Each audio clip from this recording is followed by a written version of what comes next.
நீங்க கை தூக்குங்க. யாரா அண்ணா எனக்கு வேலை கிடைக்குமான்னு நான் கொஞ்சம் டவுட்ல தான் இருக்கேன். சரி, கேள்வியை மாத்தி கேட்போம். அண்ணா கட்டாயமா எனக்கு வேலை கிடைச்சிரும் சார். கை தூக்குங்க பார்க்கலாம்.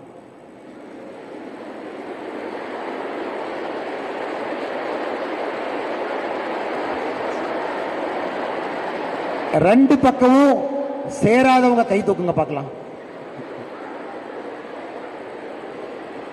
ரெண்டு பக்கம் சேராதவங்க கை தூக்குங்க பார்க்கலாம்.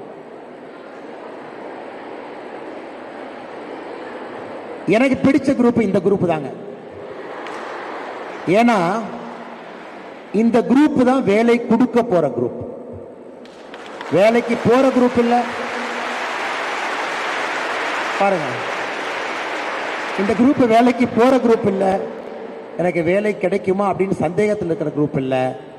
என்ன ஆனாலும் பார்த்துக்கலாம் சார், ஒரு வேலையை ஆரம்பிப்போம், 2 பேர்த்த வச்சு வேலையை ஆரம்பிப்போம், அது 1 வருஷத்துல 5 பேர் ஆகும், அது 2 வருஷத்துல 10 பேர் ஆகும், ஆண்டவன் கூட இருந்தா 500 பேர் ஆகும், 5000 பேர் ஆகும். தைரியமா இருக்கு. அந்த மாதிரி இருக்கிறவங்க கை தூக்குங்க பார்க்கலாம். தைரியமா தூக்குங்க.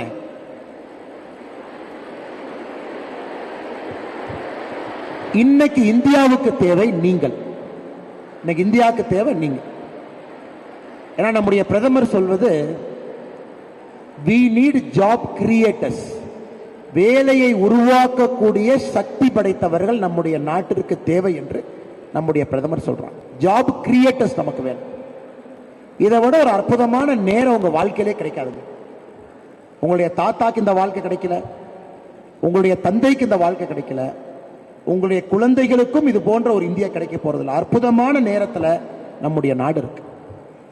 142 கோடி மக்கள், 142 crore, 167 கோடி வரைக்கும் நம்ம போவோம். அதுக்கப்புறம் பாப்புலேஷன் குறைய ஆரம்பிக்கும். 167 crore நம்ம தொடுவாங்க எஸ்டிமேஷன் படி. அப்படியே இன்னும் ஏறுவோம், 167 கோடி வரைக்கும் போயிட்டு அப்படியே கீழே இறங்கும்.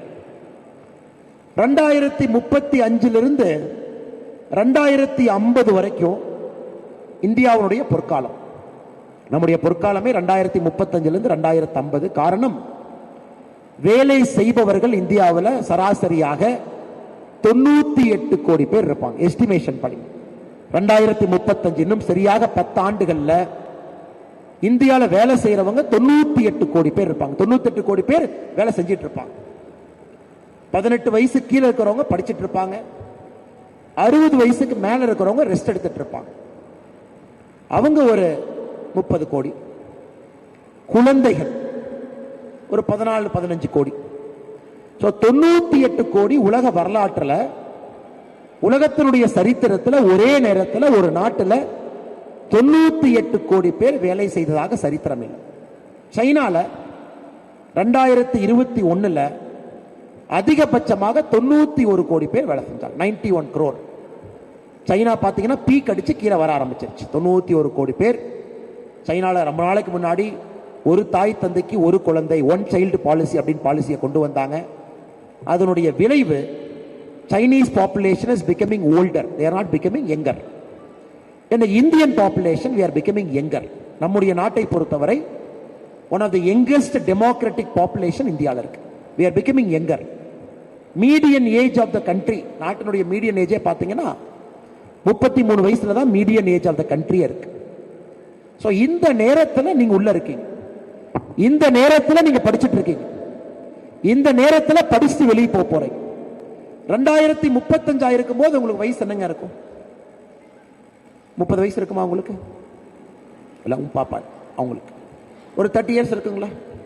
2050 போது உங்க வயசு என்ன இருக்கும்? 45 இருக்குமா? அப்ப நீங்க ஓல்டா எங்கா? 2035 உங்க ஏஜ் 35 இருக்கும். 2015 உங்க ஏஜ் 50 இருக்கும் பெரும்பாலும் இங்க இருக்கிறவங்க. அதன் பிறகு இந்தியாவிற்கு வயசாக ஆரம்பித்துவிடும். India will start becoming older. அதனால தான் நான் திரும்ப திரும்ப சொல்றேங்க, உங்க தாய் தந்தைக்கு இந்த வாய்ப்பு கிடைக்கல, உங்கள் குழந்தைகளுக்கும் இந்த வாய்ப்பு கிடைக்க போவதில்லை. உங்க ஜெனரேஷனுக்கு, உங்களுடைய தலைமுறைக்கு மட்டும்தான் இந்த வாய்ப்பு கிடைத்திருக்கிறது. 2035 50 நம்முடைய நாட்டினுடைய பீக்கை நாம் அடையும் பொழுது நீங்க எங்க இருப்பீங்க? பலமா இருப்பீங்க, திடமா இருப்பீங்க, ஒரு வளர்ந்த இந்தியாவை உங்க கண்ணில் பார்ப்பீங்க. வேர்ல்டினுடைய சூப்பர் பவர் நாட்டில் நீங்க வாழ போறீங்க. உலகத்தினுடைய முதன்மை நாட்டினுடைய குடிமகனா நீங்க இருக்க போறீங்க. 2050க்கு அப்புறம் சராசரி வயதுங்கிறது 50-55 நோக்கி போக ஆரம்பிச்சு சைனா மாதிரி. இதை நீங்க கெட்டியா பிடிச்சுக்கணும். இதைத்தான் நம்முடைய பிரதமர் அவர்கள் அமிர்த காலம்ங்கிறார். அமிர்த் காலம், இதை அமிர்த காலம். எப்படி ஒரு குடும்பத்திற்கு ஒரு காலம் கிடைக்குமோ, ஒரு சமுதாயத்திற்கு ஒரு காலம் கிடைக்குமோ, இந்திய நாட்டிற்கு இந்த காலம் கிடைச்சிருக்கு. 2035 50 அப்படிங்கிறத ஒரு டைரியில நீங்க எடுத்து எழுதி வச்சு, ஒரு பேப்பர்ல எழுதி வச்சு, 2035 இந்த அரங்கத்தில் இருக்கக்கூடிய நீங்கள் அனைவருமே you should be a person of significance. சமுதாயத்தில் ஒரு நோட்டட் பர்சனாலிட்டியா நீங்க இருக்கும்.